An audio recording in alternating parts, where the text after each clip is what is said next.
ہوا راستہ یہی ہے، حسین کا بتایا ہوا سلیقہ یہی ہے، مگر ہمیں افسوس ہوتا ہے کہ حسین کی شہادت تو منا لیتے ہیں مگر امام کے نام پر اگر اپنے وقت کو قربان کرنے کی بات آ جائے تو ہم بفر جاتے ہیں، اپنے منہ کو پھیر لیتے ہیں۔ میرے دوستو، یہی شہادت کی رات تھی جب امام نے کہا اندھیرا ہو گیا ہے، صبح جنگ ہوگی، اے میرے ساتھیوں میں تم میں سے ایک ایک بندے میں سے سب کو اجازت دیتا ہوں، جس کو جانا ہے چلے جاؤ، جس کو جانا ہے چلے جاؤ، سنو میرے ساتھ جو رہے گا سب شہید کر دیا جائے گا، اس لیے رات کی تاریکی میں جس کو نکلنا ہے نکل جاؤ۔ تمام نے ایک زبان ہو کر کہا اے رسول اللہ کے بیٹے، ہم کربل کی دھرتی پر بھی آپ کے ساتھ ہیں اور حشر کے میدان میں بھی آپ کا دامن نہیں چھوڑیں گے۔ میرے دوستو، آج ہم قتل کی رات، شہادت کی رات کیسی کیسی عیاریاں اور مکاریاں کرتے ہیں، کیسی کیسی برائیاں کرتے ہیں۔ مجھے بتاؤ، کیا سیدہ زینب کی ہسٹری مسلمان عورتوں کے نگاہوں کے سامنے نہ رہی؟ کیا زینب کا تڑپنا نہ دیکھا؟ کیا زینب کی پیاس نہ دیکھی؟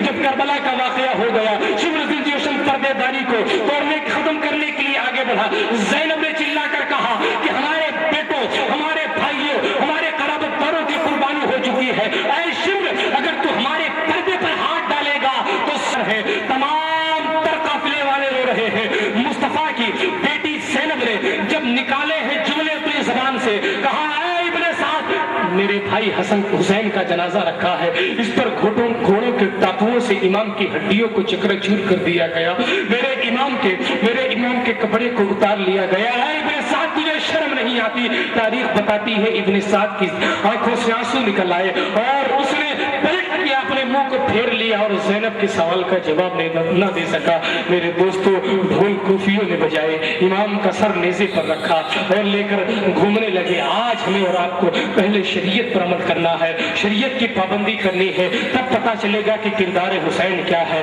یاد حسین کے ساتھ ساتھ کردار حسین کو بھی سنبھالیے تاکہ روح حسین آج بھی اپنی قبر میں خوش ہو جائے کہ آج میری شہادت کی رات ہے اور میرے دیوانے مچل مچل کر میرے نبی اور میرے رب کے ذکر میں مشغول ہیں۔ میرے دوستو، یقیناً اللہ رب العزت کی رحمت ہمیں اور آپ کو اپنے دامن کرم سے وابستہ کر لے گی۔ بس ہمیں اور آپ کو ضرورت اس بات کی ہے، استعینوا بالصبر والصلاۃ پر عمل کریں اور امام کے دیے ہوئے پیغام کو آگے بڑھائیں۔ پھر کبھی موقع ملا تو شہادت کے بعد کا واقعہ بیان کیا جائے گا۔ جو کچھ بیان ہوا اس میں جو خطائیں ہیں رب قدیر اپنی رحمت کاملہ سے معاف فرمائے، کہنے سننے سے زیادہ عمل کرنے کی توفیق عطا فرمائے، آمین بحق طٰ یاسین۔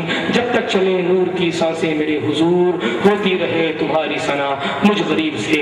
اسلام کو وہ جذبہ ایثار چاہیے، عباس جیسا آج بھی علم بردار چاہیے۔ کھلتی تھیں بند ہوتی تھیں اصغر کی مٹھیاں، کھلتی تھیں بند ہوتی تھیں اصغر کی مٹھیاں، 6 ماہ کے علی کو بھی تلوار چاہیے۔ وآخر دعوانا ان الحمد للہ رب العالمین۔